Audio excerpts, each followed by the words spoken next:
देखिए, अब जो टॉपिक अपन पढ़ रहे हैं वेरी वेरी इंपॉर्टेंट है, वो है धारावाही वृत्ताकार कुंडली के अक्ष पर स्थित किसी बिंदु पर चुंबकीय क्षेत्र। देखिए उसके लिए क्या है,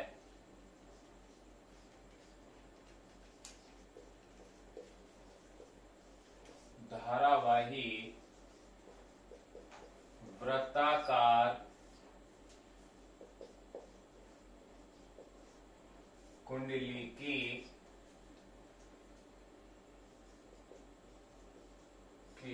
अक्ष पर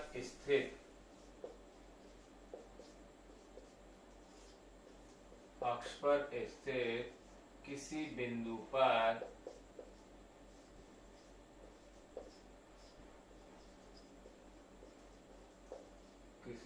पर चुंबकीय क्षेत्र।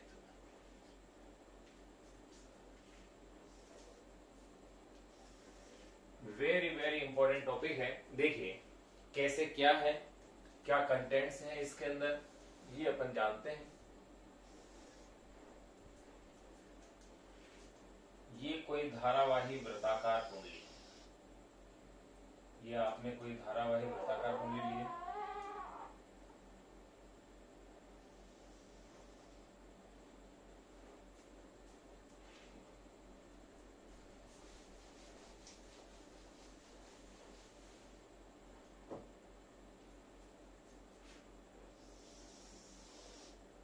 मान लिया ये कोई धारावाही वृत्ताकार कुंडली है जिसकी त्रिज्या कैपिटल आर है।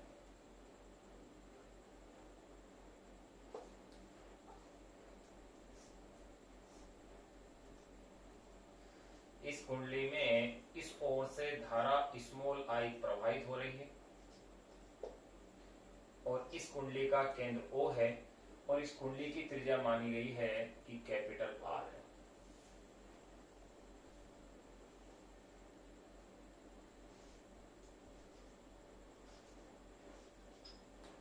कुंडली की त्रिज्या मान ली कैपिटल आर है।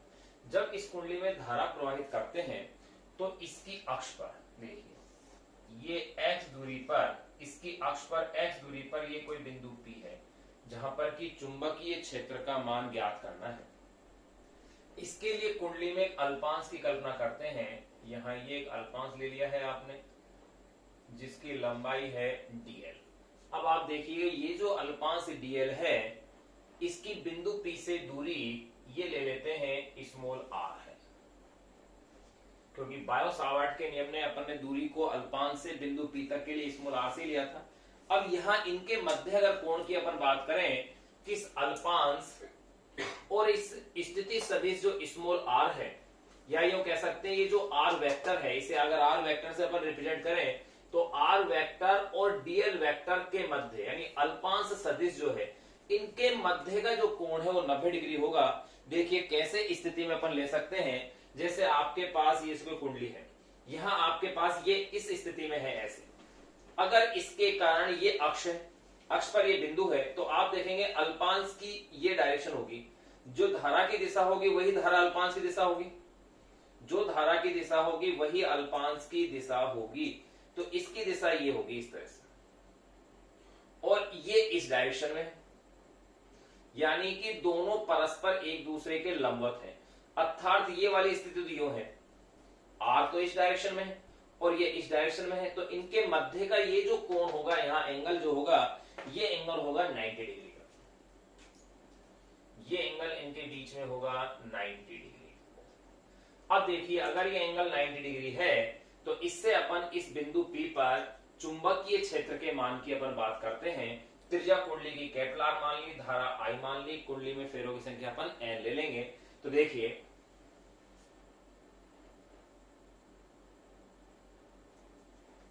यहां लिख लेंगे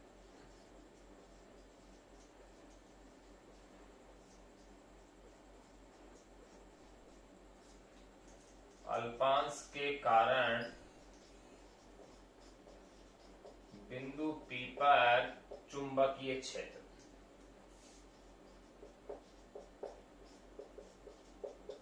बायो सावर्ट के नियम से मैंने क्या मान लिया, माना कैपिटल आर त्रिज्या की धारावाही वृत्ताकार कुंडली है जिसमें धारा स्मॉल आई की प्रवाहित हो रही है। इस धारा प्रवाह के कारण उत्पन्न चुंबकीय क्षेत्र का मान अक्ष पर, उसकी अक्ष पर x दूरी पर स्थित किसी बिंदु P पर ज्ञात करना है। इसके लिए एक अल्पांश dl की कल्पना कर रहे हैं जो कि बिंदु P से स्मॉल r दूरी पर या स्मॉल r वेक्टर पर है। अल्पांश के कारण बिंदु P पर चुंबकीय क्षेत्र बायो-सावर्ट के नियम से क्या होगा, dB is equal to mu not upon में 4 pi IDL sine theta upon में r स्क्वायर। ये बायो-सावर्ट के नियम से होता है। यहां आपने ये चीज देख ली है कि जो dl है और जो r के मध्य का कोण है ये कितने डिग्री है, 90 डिग्री है। तो यानी theta is equal to 90 degree. चूंकि dl वेक्टर वे r वेक्टर के मध्य का कोण, यही कह सकते हैं धारा अल्पांश, आइडियल वेक्टर भी कह सकते हो, धारा अल्पांश आइडियल वेक्टर आई वेक्टर के मध्य का कोण theta is equal to 90 degree. इसलिए dB is equal to formula हो गया है मेरे पास म्यू नॉट अपॉन में 4 पाई IDL अपॉन में r स्क्वायर। ये मेरे पास वैल्यू आ गई है dB की, mu naught upon 4 pi IDL upon में r स्क्वायर। अब देखिएगा यहां पर इस चुंबकीय क्षेत्र की दिशा क्या होगी, ये आपने अगर ध्यान हो तो बायो-सावर्ट के नियम का सदिश रूप देखिए, dB vector is equal to mu not upon में 4 pi IDL vector cross r vector upon में r क्यूब। ये बायो-सावर्ट के नियम का सदिश रूप था जिससे अपन देखेंगे कि dB वेक्टर की दिशा dl और r वेक्टर के क्या होगी, लंबवत होगी। अब देखो इसके अगर लंबवत होगी तो कैसे क्या स्थिति होगी, ये dl वेक्टर की डायरेक्शन थी, यहां ये r वेक्टर की थी, यानी इन दोनों के परपेंडिकुलर डायरेक्शन में होगी, अर्थात dl और r दोनों के क्या होगी, परपेंडिकुलर डायरेक्शन में चुंबकीय क्षेत्र की तीव्रता होगी। तो यहां जो चुंबकीय क्षेत्र बिंदु P पर होगा उसकी डायरेक्शन यूं हो जाएगी, ये होगा dB वेक्टर इस प्रकार से। अब देखिएगा ये इस अल्पांश के कारण लिया है, इसी तरह से एक अल्पांश यहां पर भी मान लेते हैं, उसकी भी लंबाई dl है और दूरी उसके लिए भी स्मॉल r है। अब देखिए इस अल्पांश के कारण भी चुंबकीय क्षेत्र यूं होगा, dB वेक्टर होगा। अब ध्यान देने की बात, यहां dB वेक्टर और r वेक्टर, अगर मैं इसे वेक्टर के फॉर्म में लिखता हूं तो dB वेक्टर और r वेक्टर के मध्य का ये जो कोण होगा ये होगा 90 डिग्री। ये आपके पास कोण है 90 डिग्री का, dB वेक्टर और r वेक्टर के मध्य का कोण, क्योंकि ये जो dB वेक्टर है यानी चुंबकीय क्षेत्र तीव्रता dl और r दोनों के परपेंडिकुलर होगा। अगर ये 90 डिग्री का कोण है तो देखिए सपोज कीजिए अगर मैं ये मान लेता हूं कि अगर ये वाला जो कोण बन रहा है ये कोण अगर अल्फा है तो देखिए ये वाला जो कोण होगा बचा हुआ, चूंकि यहां से यहां तक का ये टोटल कोण 90 डिग्री है तो ये कोण हो जाएगा 90 माइनस अल्फा। फिर देखिए यहां से ये वाला जो कोण है ये 90 है, तो ये 90 के अंदर से अगर मैं 90 माइनस अल्फा को हटाऊंगा या इसको घटाऊंगा तो ये कोण बन जाएगा अल्फा। इसी प्रकार यहां पर भी देखिए, यहां ये जो कोण होगा इस डायरेक्शन में ये कोण है 90 डिग्री, अगर ये कोण अल्फा है तो ये कोण हो जाएगा आपके पास 90 माइनस अल्फा।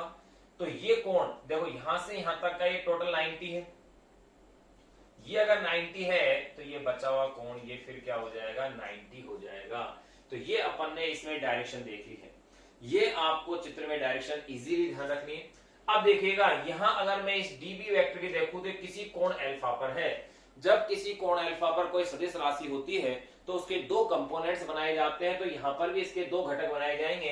एक कंपोनेंट जो कोण की दिशा में होगा ये होगा dB cos अल्फा, दूसरा कंपोनेंट जो इसके परपेंडिकुलर होगा वो होगा डी बी साइन एल्फा। ये इसके हो गए। अब इसके कंपोनेंट्स देखो, एल्फा के साथ वाला कंपोनेंट्स हो जाएगा डी बी कोस एल्फा, और दूसरा जो इसके परपेंडिकुलर है वो कंपोनेंट्स हो जाएगा डी बी साइन एल्फा। चित्र से आप स्वयं देख रहे हैं, देखो ध्यान देना, ये यहां से यहां तक का कोण 90 डिग्री है, ये कोण यहां से यहां तक का कितना है, ये एल्फा है।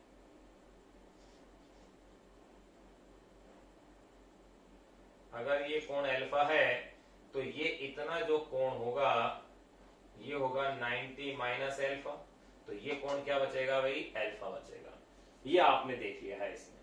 अब देखो इसमें फिर आगे, ये बिंदु P था, तो यहां अपन अब इस चित्र से क्या देख रहे हैं कि पहले तो आपने dB is equal to mu not upon में 4 पाई आई dl अपॉन में r स्क्वायर ज्ञात कर लिया। फिर अपन ने क्या देखा कि चुंबकीय क्षेत्र की जो तीव्रता है अल्पांशों के कारण जो dB cos एल्फा वाले घटक हैं वो परस्पर एक दूसरे के परिमाण में बराबर हैं और दिशा में परस्पर विपरीत हैं, अतः ये एक दूसरे को निरस्त कर देंगे। लेकिन dB sin एल्फा वाले जो घटक हैं ये एक ही दिशा में होने से प्रभावी हो जाएंगे, जिससे परिणामी चुंबकीय क्षेत्र की तीव्रता जो होगी वो होगी B is equal to summation dB sin alpha. यानी इन सबको क्या कर देंगे आप, सम कर देंगे। देखिए इसको अपन लिख लेते हैं। तो यहां आपके पास ये इक्वेशन आ गई, dB is equal to mu not upon में 4 पाई आई dl अपॉन में r स्क्वायर।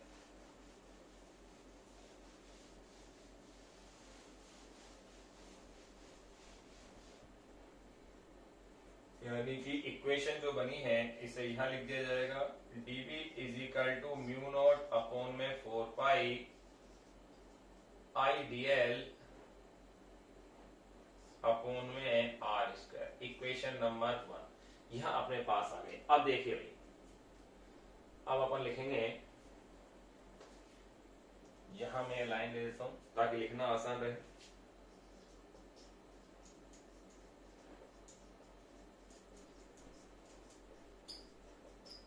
चित्र से स्पष्ट है कि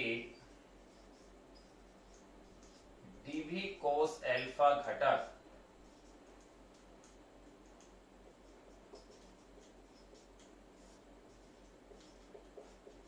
परिमाण में समान वे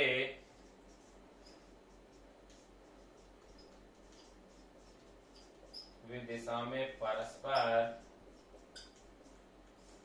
विपरीत हैं।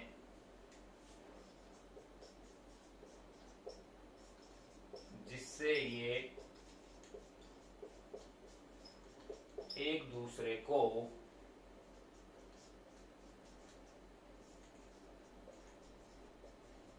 निरस्त कर देते हैं, परंतु dB sin एल्फा घटक एक ही दिशा में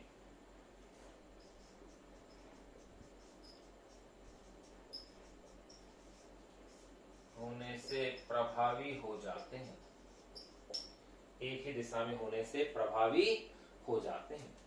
इसलिए संपूर्ण कुंडली के कारण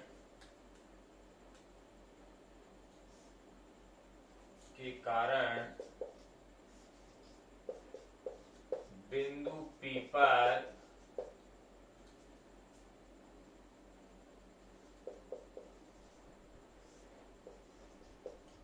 परिणामी चुंबकीय क्षेत्र B is equal to summation dB sin alpha, समीकरण नंबर 2 होगा।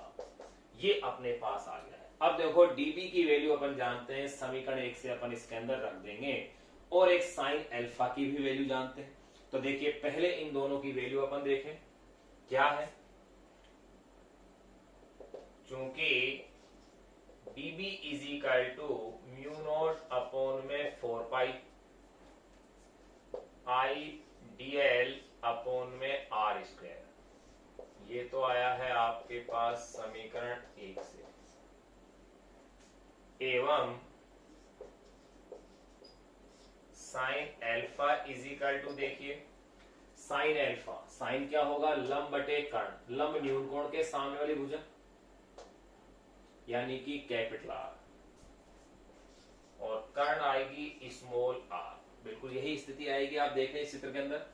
ये अगर आपके पास स्थिति में ये आता है तो sine alpha is equal to ये, तो देखिए इसलिए b is equal to summation db की वैल्यू रखिए आप इसके अंदर म्यू नॉट अपॉन में 4 pi I D L upon में आर स्क्वायर, फिर साथ में मान रखिए साइन एल्फा का, साइन एल्फा की वैल्यू है आर अपॉन में स्मॉल आर। आप इसे इस प्रकार भी लिख सकते हैं, देखिए mu not I capital are upon में 4 पाई स्मॉल आर का क्यूब समेशन डीएल। बिल्कुल स्मॉल आर का स्क्वायर स्मॉल आर का क्यूब हो गया, कैपिटल आर ये आ गया। अब यहां देखिएगा समेशन डीएल यानी कि सभी अल्पांशों को अगर आप जोड़ते हैं, अगर आप सभी अल्पांशों को अगर आप जोड़ते हैं तो आप क्या पाएंगे, इसकी परिधि बन जाएगी, कुंडली की क्या बन जाएगी, परिधि बन जाएगी। और अगर एक कुंडली की परिधि आपके पास बनती है तो देखिए मान क्या आएगा,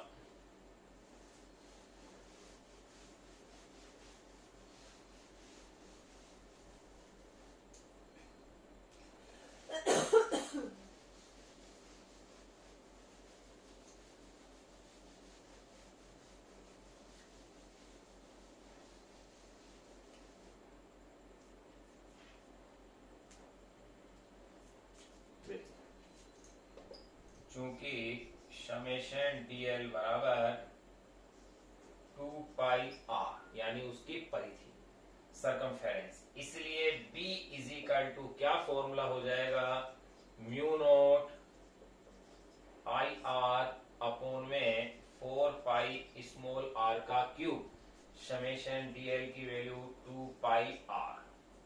अगर ऐसा आता है तो आपकी ये समीकरण हो गई है b is equal to mu not upon में 4 पाई आई आर का स्क्वायर। फिर देखिए यहां जो कैंसिल हो रहा है पहले आप उसे कैंसिल कर लीजिए,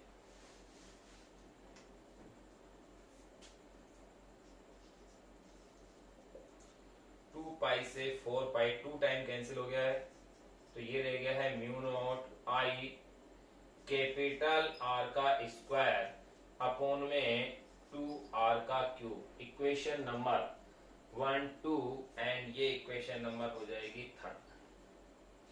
अगर ये इक्वेशन नंबर 3 है, अब आपको स्मॉल आर की वैल्यू चाहिए तो आप इसमें पाइथागोरस प्रमेय लगाते हैं। तो देखिए ये कर्ण है, ये आधार है और ये लंब है, तो पाइथागोरस प्रमेय से आपके पास वैल्यू आती है, चूंकि small R is equal to capital R square plus X square की पावर हाफ, या यूं कह सकते हैं small R is equal to capital R square plus X square का रूट, तो ये इसकी वैल्यू है। तो देखिए अब इक्वेशन क्या बन गई है, b is equal to mu not I R square upon में 2, यहां स्मॉल आर का क्यूब है यानी इसके ऊपर क्यूब लगा देना है, तो capital R square plus X square की पावर बन गई है 3/2। ये समीकरण नंबर आ गई है 4। धारावाही वृत्ताकार कुंडली के कारण उसके केंद्र से x दूरी पर चुंबकीय क्षेत्र की तीव्रता का अपने पास ये फॉर्मूला आ गया है, यानी कि यहां आपके पास स्मॉल आर के रूप में फॉर्मूला आ रहा है जिसको कि आपको चेंज करना था, इसको स्मॉल आर को x के रूप में, यहां अपन ने इसे x के रूप में चेंज कर दिया है। तो b is equal to mu not I R square upon में 2 capital R square plus X square. तो देखिए यदि कुंडली में घेरों की संख्या n हो, तो ये तो एक घेरे के लिए थी, तो ये कह सकते हो यदि कुंडली में फेरों की संख्या n हो तो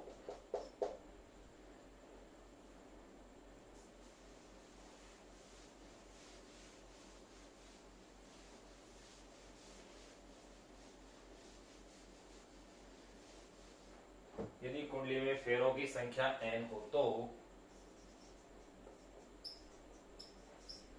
धारावाही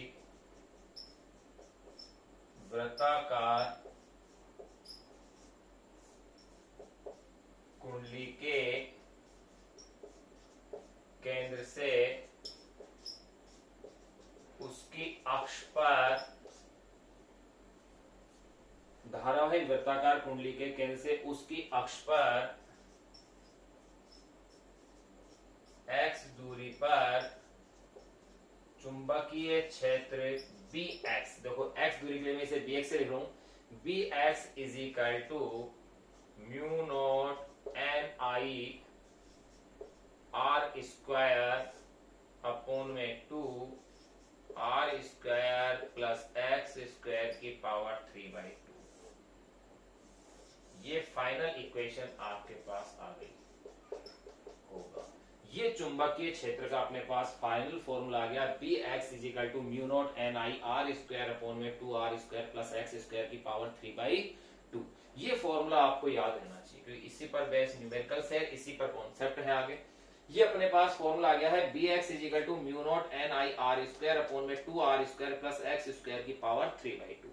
ध्यान रहे, अगर मैं इसमें चुंबकीय क्षेत्र की दिशा को भी काउंट करता हूं, यानी इसे अगर मैं सदिश रूप में लिखता हूं, तो फॉर्मूला क्या होगा, देखो धारा इसमें इस दिशा में प्रवाहित है, इसका मतलब चुंबकीय क्षेत्र इस दिशा में होगा।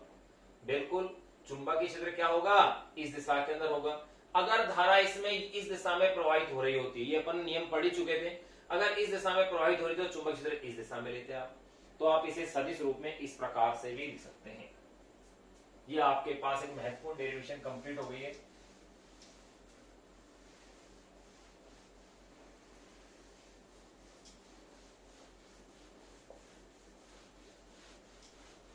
ध्यान रहे, इसमें 3D चित्र को अपन ने 2D में बना करके समझने का प्रयास किया है, यानी किसी कुंडली की त्रिविमीय स्थिति को द्विविमीय स्थिति में लेकर के उसको समझने का प्रयास किया है।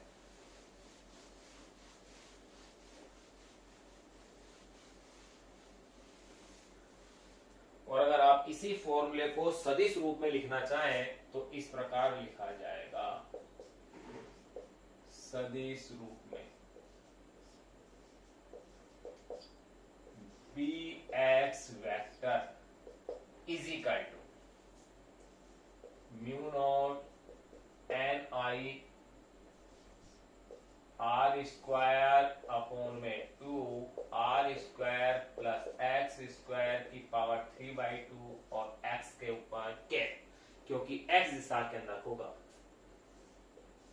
ये आपके धारावाही वृत्ताकार कुंडली के कारण चुंबकीय क्षेत्र का जो फॉर्मूला है, ये सदिश रूप में इस प्रकार से आ गया। अब इसकी अपन विशेष स्थितियों को पढ़ेंगे। ये तो आपके पास फॉर्मूला है सदिश रूप में, अब जानते हैं इसकी विशेष स्थितियों को कि वे किस किस स्थिति के अंदर क्या क्या फॉर्मूला अपने पास बन के निकल के आएगा, उसको जानते हैं।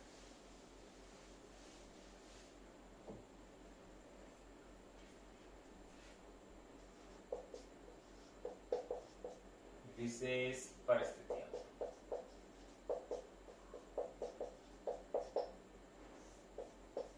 या इन्हें आप कह दीजिए स्पेशल केसेस। देखो, विशेष परिस्थितियों में नंबर 1, अगर कुंडली के केंद्र पर चुंबकीय क्षेत्र की बात की जाए, अपन कुंडली के केंद्र पर चुंबकीय क्षेत्र ज्ञात कर चुके हैं, बिल्कुल सही है, परंतु कुंडली के केंद्र पर चुंबकीय क्षेत्र इस डेरिवेशन से भी ज्ञात किया जा सकता है। एक अपन अन्य दूसरी डेरिवेशन से भी ज्ञात करेंगे, चाप वाले से। तो देखिए, विशेष परिस्थितियों में नंबर 1, पहली बात की जाए कुंडली के केंद्र के लिए। अगर कुंडली के केंद्र की बात की जाए तो कुंडली के केंद्र के लिए x की वैल्यू क्या होगी, 0। इसलिए BC, C का मतलब सेंटर के लिए, ये तो फॉर्मूला था किसी x दूरी के लिए।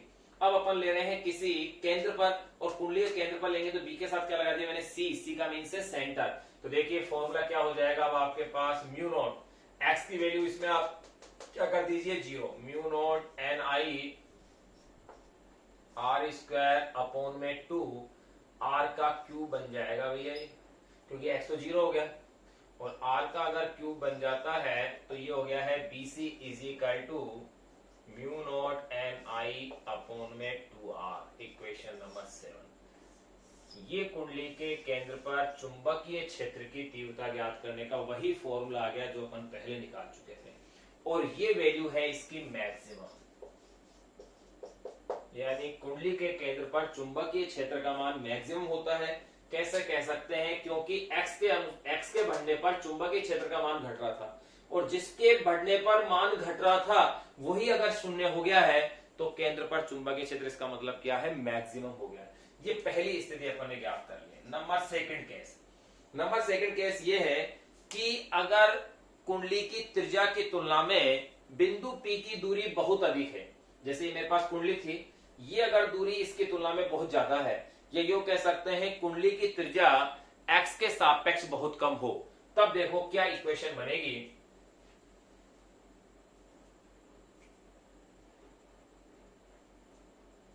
यानी कि capital R is less then x हो,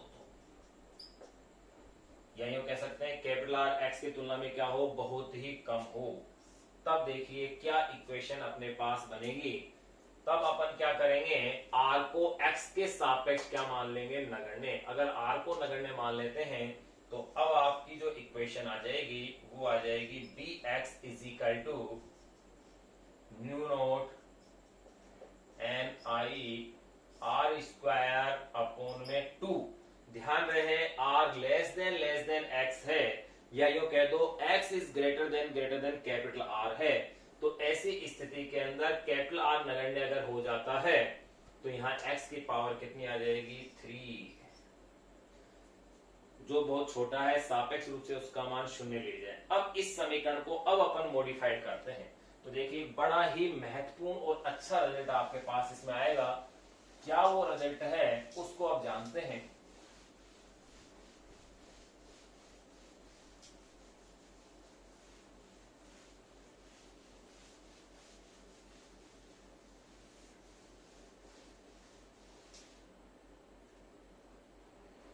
इस समीकरण को ऐसा भी लिखा जा सकता है, मैं इस समीकरण के अंश और हर दोनों को 2 पाई से अगर मैं गुणा कर दूं तो ये इक्वेशन कुछ यूं बन जाएगी। देखिएगा म्यू नॉट, नीचे अगर मैं 2 पाई से गुणा करता हूं तो ये हो जाएगा 4 पाई।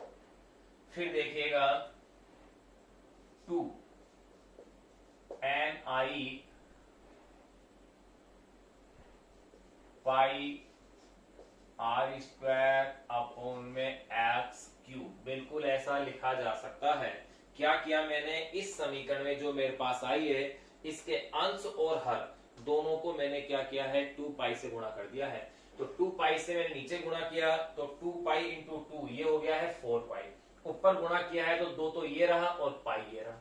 लेकिन देखिए यहाँ क्या बन जाएगा मेरे पास, यहां मैं क्या देख रहा हूं, चूंकि पाई आर स्क्वायर ये है क्षेत्रफल capital A, pi R square is equal to capital A है, तो देखो इसलिए B X is equal to equation हो गई है म्यू नॉट अपॉन में 4 pi 2 N I A upon में एक्स का क्यूब।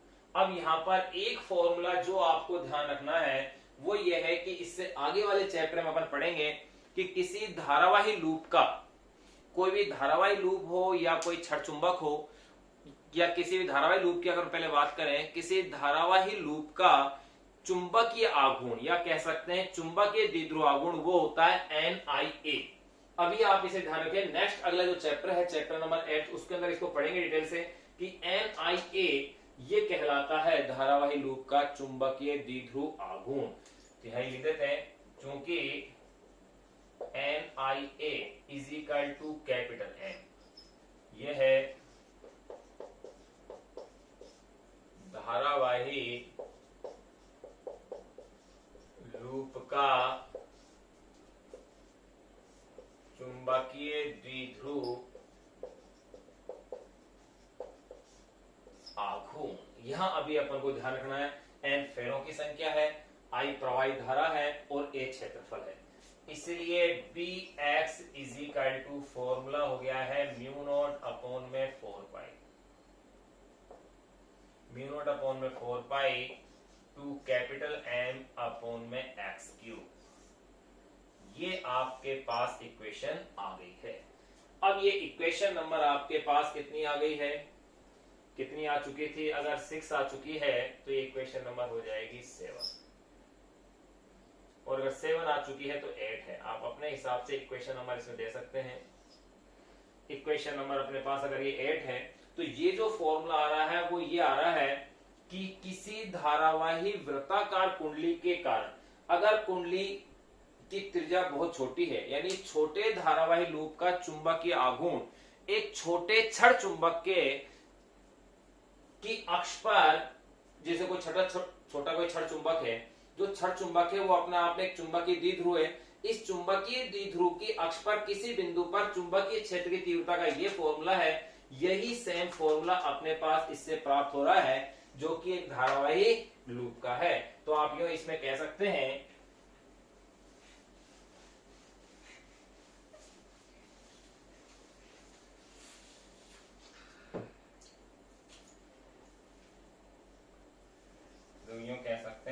उपरोक्त व्यंजक एक छोटे छड़ चुंबक या यूं कह दीजिए आप चुंबकीय द्विध्रुव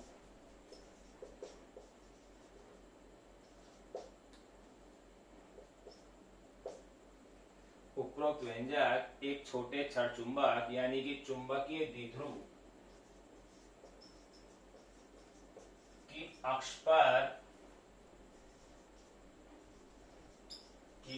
पर चुंबकीय क्षेत्र की तीव्रता के तुल्य है। उपरोक्त व्यंजक एक छोटे छड़ चुंबक या चुंबकीय द्विध्रुव की अक्ष पर चुंबकीय क्षेत्र की तीव्रता के तुल्य है। अतः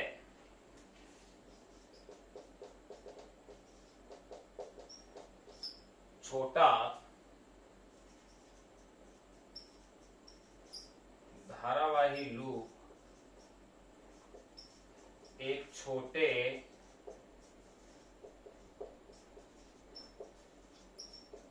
छड़ चुंबक की भांति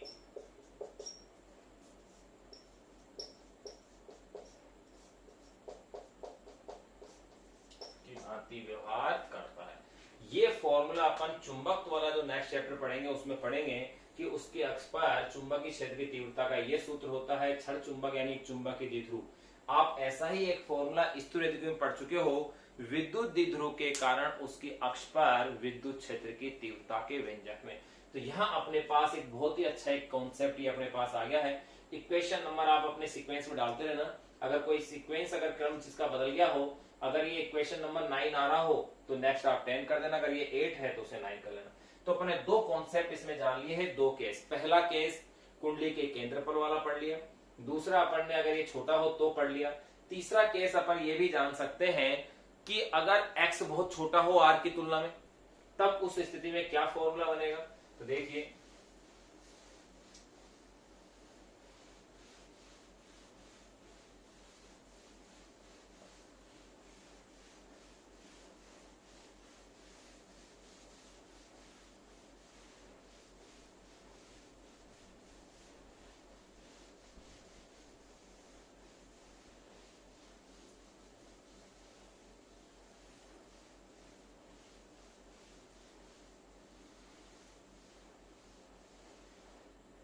नंबर थर्ड केस,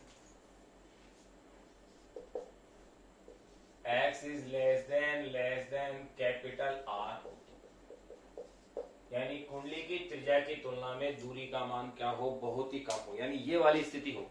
जैसे ये आपके पास कुंडली है, अब यहां से ये जो दूरी है, अगर ये त्रिज्या 5 मीटर है या 5 सेंटीमीटर, सॉरी अगर ये 5 सेंटीमीटर है तो ये दूरी आपके पास मान लो 1 सेंटीमीटर है, यहीं पर पूछ रहे हैं इसके पास ही मान। तो ऐसी स्थिति में क्या होगा, तो वो देखिए x is less than capital R हो तो फॉर्मूला आपके पास है bx is equal to mu not mi r square upon में 2 r square plus x square की पावर 3/2 से।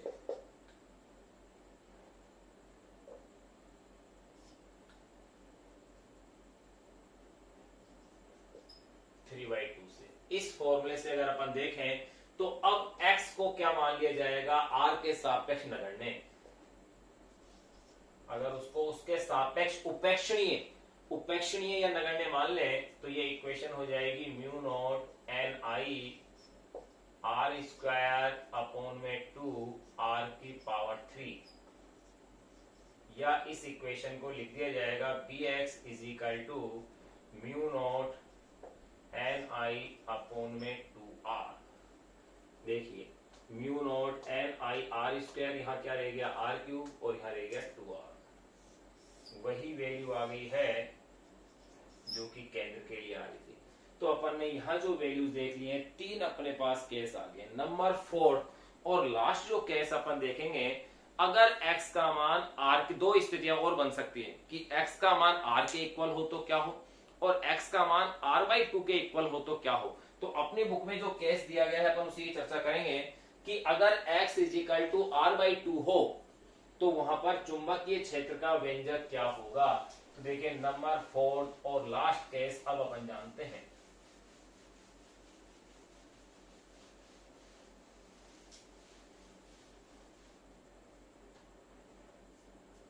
Number 4 last case, x = r/2 पर, x = r/2 पर अगर अपन वैल्यू देखते हैं तो देखिए क्या आएगा, bx = mu not N I R square upon में 2 r square plus X square की पावर 3/2 से। ये फॉर्मूला है आपके पास।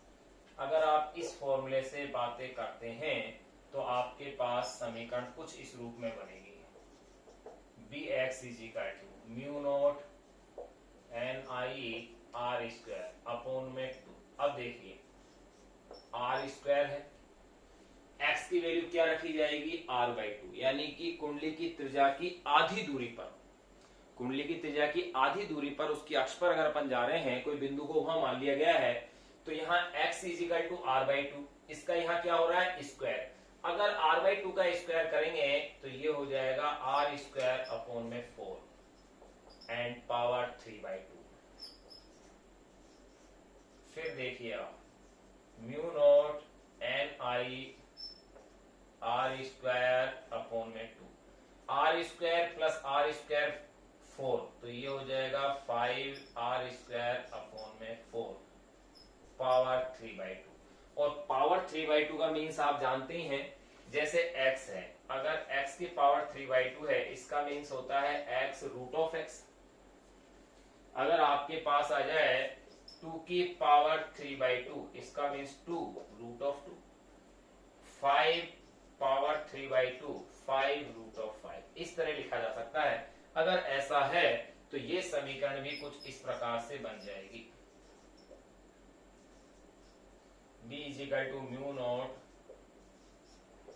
N I R square 2। देखिए 5, एक तो 5 और फिर √5 भी हो गया, r² की पावर 3/2, ये तो हो जाएगा r3, फिर है 4 और √4, क्योंकि मैंने अभी बताया कि पावर, ये अगर x की पावर 3/2 हो तो इसका मीन्स क्या है, x√x। अगर ऐसा है तो अब देखिए आगे समीकरण को कैसे अपन सोल्व करते हैं। इसके आगे की स्टेप को मैं यहां ले रहा हूं, bx = देखो √4 का मीन्स होता है 2, तो 2 से √4 कैंसिल हो गया और ये 4 कहां आ जाएंगे ऊपर, यानी कि ये हो गया है 4 म्यू नॉट एन आई। साथ में यहां पे भी गौर करें, ये पावर कैंसिल हो गई, यानी कि एक नीचे मेरे पास रह गया है 5√5r। ये इक्वेशन नंबर मेरे पास आ गई है 11। यहां तक मेरे पास ये इक्वेशन आ गई है, bx = 4 mu not N I upon में 5√5r। ये अगर मेरे पास 11 नंबर की इक्वेशन आ गई है, अब मैं इस इक्वेशन को थोड़ा और मॉडिफाइड कर सकता हूं। अगर इक्वेशन इससे पहले कि 9 है तो ये 10 बन जाएगी, तो देखिए, और अगर 10 है तो इसे आप 11 लिख लीजिए। अब यहां इसी इक्वेशन को मैं इस तरह से थोड़ा सा मॉडिफाइड कर दूं कि bx = मैं इस पूरी इक्वेशन को मैं जानता हूं कि mu not N I upon में 2r कुंडली के केंद्र पर चुंबकीय क्षेत्र होता है, यानी 2 से मैं ऊपर नीचे गुणा कर दूं, अंश और हर को अगर मैं 2 से गुणा करता हूं तो ऊपर तो हो गए 8, नीचे हो जाएंगे ये, अब देखो 5 √5 और यहां बन गया है mu not N I upon में 2r। बिल्कुल ऐसा लिखा जा सकता है। आप देख लीजिए 2 से 4 को कैंसिल कर लो, वही मत स्टेप आ रही है, लेकिन आप जानते हैं mu not N I upon में 2r इसे कहा जाएगा BC। तो 8 अपॉन में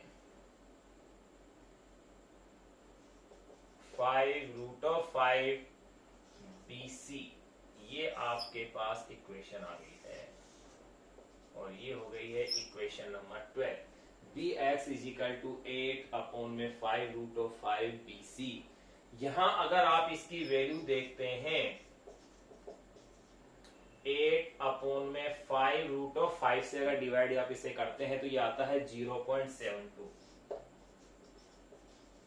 BC, यानी कि कुंडली के केंद्र से उसकी त्रिज्या के बराबर दूरी पर जाया जाए तो चुंबकीय क्षेत्र का मान केंद्र के मान का 0.72 हो जाता है या रह जाता है, यानी कि 72% अपने पास ये वैल्यूज रह जाती है। तो यहां अपन ने ये कुंडली के केंद्र से x दूरी पर चुंबकीय क्षेत्र का अपन ने व्यंजक प्राप्त कर लिया। उस व्यंजक की चारों स्थितियां अपन ने देख ली है कि वे उसके केंद्र पर चुंबकीय क्षेत्र का मान क्या होगा, केंद्र से अगर मान लो r की वैल्यू ज्यादा हो तो क्या होगा, x की वैल्यू ज्यादा होगी तो क्या होगा, और x is equal to r/2 हो तो ये क्या होगा। ये चारों स्थितियां अपन ने देख ली है। अब अपन इस पर आधारित एक अंकीय क्वेश्चन को हल करते हुए फिर आगे के टॉपिक को डिस्कस करते हैं।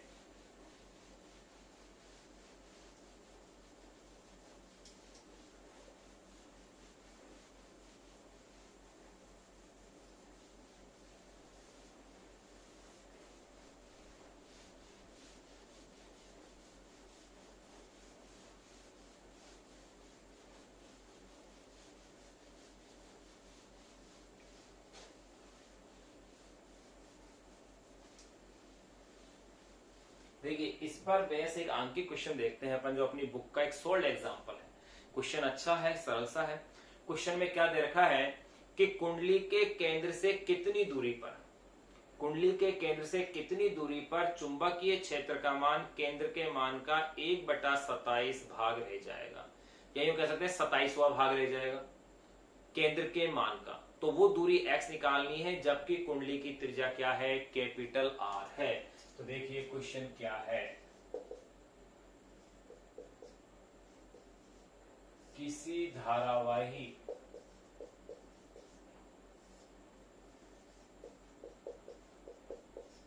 वृत्ताकार कुंडली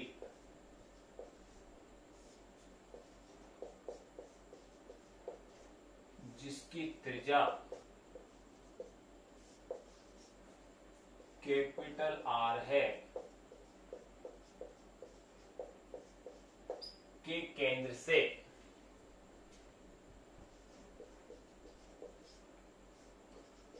उसकी अक्ष पर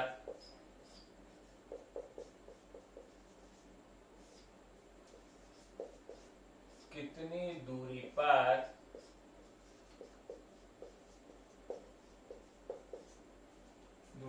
चुंबकीय क्षेत्र का मान केंद्र के मान का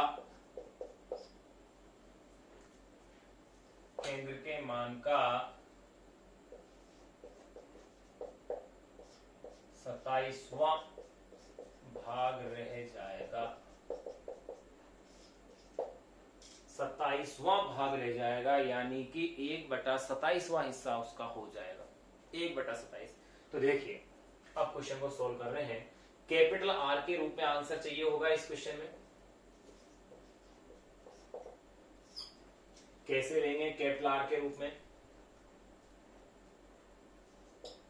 देखिए प्रश्नानुसार अकॉर्डिंग टू क्वेश्चन क्या है कि x दूरी पर जो चुंबकीय क्षेत्र है BC का कितना हिस्सा है, 27। ये प्रश्न बन गया आपके पास। Bx is equal to BC upon में 27, 27वां भाग रह जाएगा। यानी 1/27 हिस्सा हो जाएगा। तो प्रश्नानुसार bx is equal to bc upon में 27 आ गया। अब आप इन दोनों की वैल्यू रख लीजिए और इसकी केवल गणित हल करनी है, कुछ नहीं करना। bx की वैल्यू आप जानते हैं mu not N I R square upon में 2 R square plus X square की पावर 3/2। फिर आ जाए आप इधर bc की, ये तो है 1/27। ध्यान रहे x दूरी पर चुंबकीय क्षेत्र का मान केंद्र पर चुंबकीय क्षेत्र के मान से सदैव ही कम होगा, क्योंकि केंद्र पर चुंबकीय क्षेत्र सदैव क्या होता है, ज्यादा मैक्सिमम होता है। तो अब देखिए bc की वैल्यू तो आप जानते हैं mu not N I upon में 2r। यहां म्यू नॉट से म्यू नॉट कैंसिल हो गया, n से n क्योंकि कुंडली एक ही है, और I से भी I को कैंसिल कर दीजिए। आप इस 2 से इस 2 को भी कैंसिल कर दीजिए। अब मेरे पास जो रिमेनिंग वैल्यूज हैं वो ये है आर स्क्वायर अपॉन में R square plus X square power 3/2 is equal to 1 में 27r। क्रॉस मल्टीप्लाई कर लीजिए, यानी इस इक्वेशन को मैं ऐसा लिख सकता हूं R square plus X square की power 3/2 is equal to 27r। यही इक्वेशन आ रही है। अब सबसे पहले मैं इस इक्वेशन के दोनों पक्षों का अगर मैं घनमूल ले दूं तो घनमूल लेने पर ये पावर 3 कैंसिल हो जाएगी। तो मैं कह देता हूं दोनों पक्षों का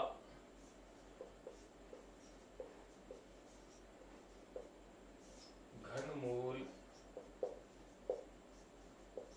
लेने पर, अगर दोनों पक्षों का अपन घनमूल लेते हैं तो देखिए समीकरण क्या बन जाएगी, R square plus X square की पावर 1/2 इज इक्वल टू 27 का घनमूल। अगर यहाँ 8 होते तो 2 बन जाता, तो 27 का क्या हो जाएगा 3 इंटू 3 9, 9 इंटू 3 27। तो यहाँ 27 का घनमूल लेते ही आ गया है 3 और यहाँ ये रह गया है r। दोनों पक्षों का घनमूल आ गया। अब मुझे इस पावर हाफ को हटाना है, तो दोनों पक्षों का क्या कर देंगे वर्ग। दोनों पक्षों का वर्ग करने पर R square plus X square is equal to 3 का हो जाएगा 9 और ये हो गया r का स्क्वायर। अब आप x की वैल्यू इजीली कैलकुलेट कर सकते हैं।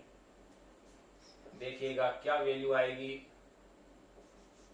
X square is equal to 9r square minus r square, ये रह गए हैं 8r स्क्वायर। तो x is equal to plus minus root of 8r, या तो आंसर ये लिख लीजिए। प्लस माइनस का मीन्स है कि जैसे कुंडली है, कुंडली के इस तरफ भी दिशा आ सकती है, इस तरफ भी आ सकती है, दोनों तरफ भी पॉसिबल है। फिर देखें या x is equal to plus minus root of 8 का मीन्स क्या होता है 4 इंटू 2, तो 4 का रूट तो 2 कर दीजिए, तो ये 2 रूट ऑफ 2 इंटू r। इस दूरी पर चुंबकीय क्षेत्र का मान केंद्र के मान का 27वां हिस्सा रह जाएगा। ये अपने पास ये क्वेश्चन अपन ने सोल्व कर लिया। अब इसके बाद के आगे की चीजें अपन फिर देखते हैं कि वे क्या आएंगी।